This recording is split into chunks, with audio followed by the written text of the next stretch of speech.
James Ibori robbed Nigerian state funds of untold fortunes, but he started out here in Ruislip, West London, working as a cashier in a hardware store.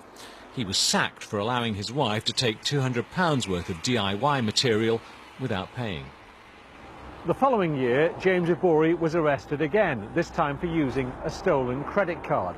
So he now had 2 convictions for dishonesty and was facing county court judgments for debt.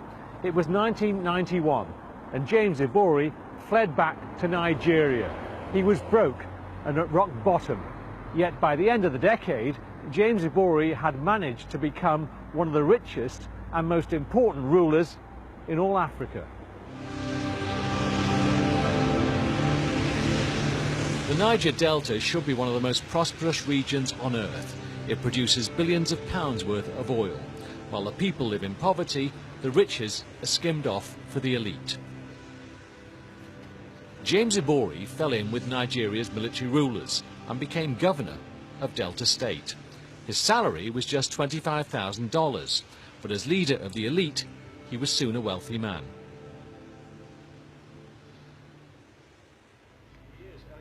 Nuhu Ribadu set up Nigeria's anti-corruption squad. His prime target was James Ibori. It was very clear that he was very, very rich, and he was buying companies all over. He had aeroplanes, and he had properties in South Africa, in the UK, in the US, and so on and so forth. What's more, he was offering huge bribes. He gave me 15 million US dollars in cash. 15 million? 15 million cash in sack, big sack. And how big is a sack with $15 million? A big one, a huge one. How could you resist the temptation? There's no difference between $100 and $10 million or $50 million, as long as it is a proceed that is you have not genuinely earned it and it's not yours, and especially an individual who is fighting corruption. While in office, governors in Nigeria are immune from prosecution, but at the end of Ibori's term, he was charged with corruption. This is one of the interrogation rooms where Nigeria's politically exposed people, governors accused of corruption, have been brought. And for much of the last 10 years, the man who's been directing those interrogations and investigations is Ibrahim Lamorde. His biggest challenge, James Ibori. We left him for last because we knew he had a lot of influence, but I think we also underestimated what was coming after his arrest. Ibori faced 170 charges, and all were dismissed by a court in Delta State. A devastating blow for Nigeria's anti-corruption squad. It's a guy that saved my life. Meanwhile, Nuhu Ribadu's anti-corruption work had amassed too many enemies. They tried to kill him. But, you know, to my shock and surprise, I just saw a pistol. The car was bulletproof. It needed to be. And the next thing was, bam, bam, bam. On a country road, he was ambushed. And it is a very solid bulletproof. After a second attempt on his life, Ribadu went into exile, leaving behind a political class that was rotten, none more than James Ibori. He was a product of this completely, you know, corrupt system, and he became like the star of the whole thing. And he was so rich and powerful.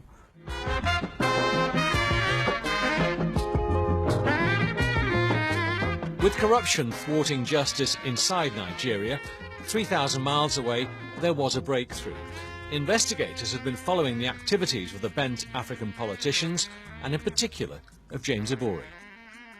You can see huge amounts of money being transacted, transfers coming in from Nigerian companies, huge amounts of cash being paid into those accounts, and they also live an absolutely extortionate lifestyle. I mean, there was $180,000 per month being spent on a credit card, which Mr. Ibori was using, a Centurion credit card. Every month? Every month. What was he buying? Well, he was spending money like water. One example, he should have been in Poland for a trip on behalf of his state for 16 days. He spent 2 days there, flew back into London, and then flew off to Miami and Las Vegas for the other 14 days. He was obviously bringing large amounts of cash with him on the flights. He was flying in out of London like nobody's business, all the governors were. You never give me your money. Ibori's £5 million house in Hampstead is now up for sale. Then there's his apartment in Abbey Road, his country pile in Dorset, and various properties around the globe. He also has luxury cars on 3 continents, private schools for his children, and tens of millions in assets still to be traced. For the key to it all, laundering his stolen cash, he had a bent London solicitor. The lawyer's name was Bhadresh Gohil, and he worked for a firm in Mayfair. The law firm, who were unaware of Gohil's crimes, had offices here, across from the Ritz. They don't say who their clients are, but we know Gohil did work for a former president of Zambia, who was himself accused of gross corruption. More significantly, we know Gohil helped James Ibori launder his millions.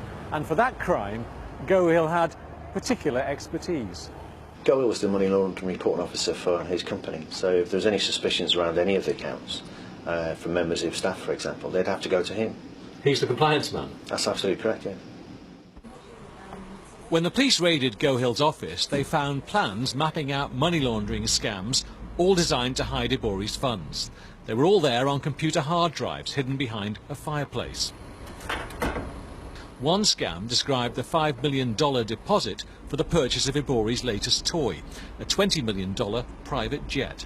It went via 2 accounts in Switzerland, it went from accounts in Mauritius, Germany, Luxembourg, Nigeria on 4 or 5 occasions. It goes back to Nigeria? It goes back and forth. We even had a company that was incorporated in a place called Muri in Polynesia.